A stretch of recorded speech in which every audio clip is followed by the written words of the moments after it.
Hey everyone, I'm Hannah Chalker and welcome to the Southland Spotlight. Stephen F. Austin swept the men's and women's titles at the Southland Indoor Track and Field Championships held last Friday and Saturday in Norman, Oklahoma. The Lumberjacks became just the first Southland school to claim both titles since SFA swept in 2005.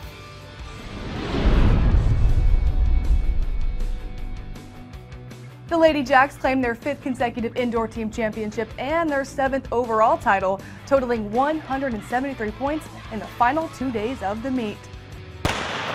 The women's high point scorer was senior Lauren Smith, who totaled 22.5 points. That included a second place finish to teammate Randy Plenel in the 5,000 meter run.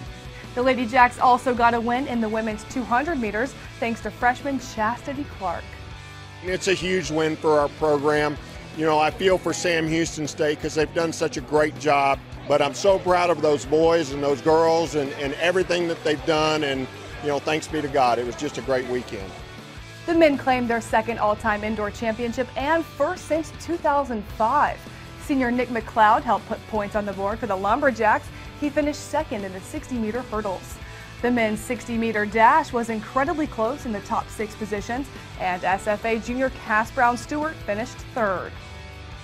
But it all came down to the final event, the 1,600-meter relay, where the Lumberjacks edged the rival Bearcats. The final margin only 4.5 points in front of Sam Houston State.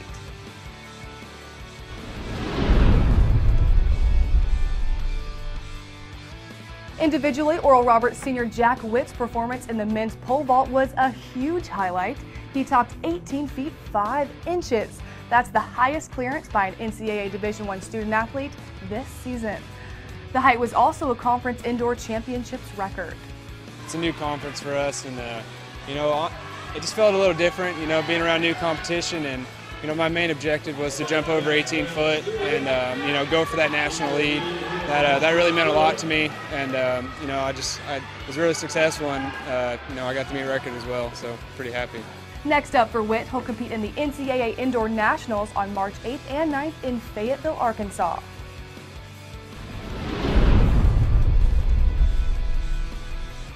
The Sam Houston State baseball team picked up the conference's biggest win on the young season Tuesday night, knocking off 22nd-ranked Texas 5-3 in Austin.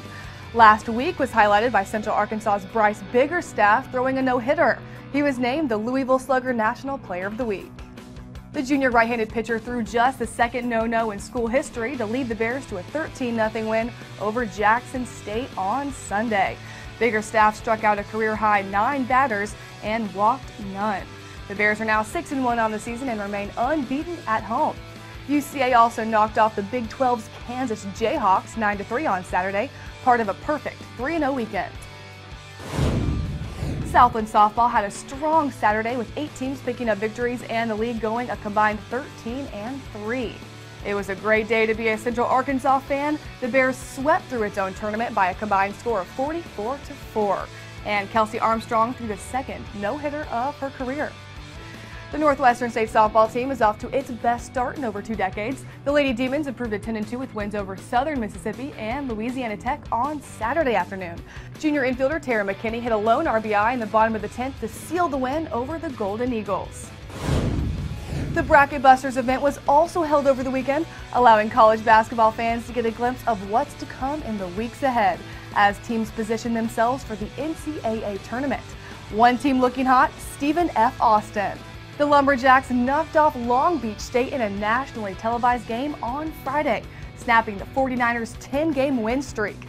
SFA had 4 players in double figures, including 21 points from Antonio Bostic. The senior guard nailed a 3-point bucket in the final seconds of the first half, putting the Jacks up 31-30. SFA would never give up their lead, beating LBSU 68-60. The Southland Conference Men's Basketball Player of the Week, Hal Bateman, also put up 15 points and 7 assists in the game. By the time their next game arrives, the Lumberjacks will have more than a week off. March 2nd, SFA is home versus Northwestern State. The winner will take sole possession of first place in the Southland with just 2 games left in the regular season. In women's hoops, Northwestern State was the only team who played over the weekend in a one-game break from conference action against future Southland foe New Orleans. Keisha Lee and Janelle Perez each scored 14 points, and Jasmine Upchurch added 12 points, knocking off the Privateers 63-50 on Saturday afternoon. ORU still tops the league, though, in the standings, and senior guard Kevi Looper has been named the Southland Conference Women's Basketball Player of the Week. This marks the 3rd time this month and 5th time this season Looper has been honored with the distinction. And only 2 Southland schools were in action in men's tennis during Week 6. New Orleans became the first team to clinch a berth in the 2013 Southland Tennis Tournament following a 5-2 win over Lamar on Sunday afternoon at the University Tennis Center. Stay connected. All year we'll be covering the latest conference news right here on the Southland Digital Network. Get updates everywhere you go by downloading the Southland Conference app for iPhone, Android, and tablet. And remember to catch Central Arkansas versus Lamar in a women and men's basketball doubleheader on ESPN3 Thursday night. I'm Hannah Chalker. Thanks for joining me on the Southland Spotlight.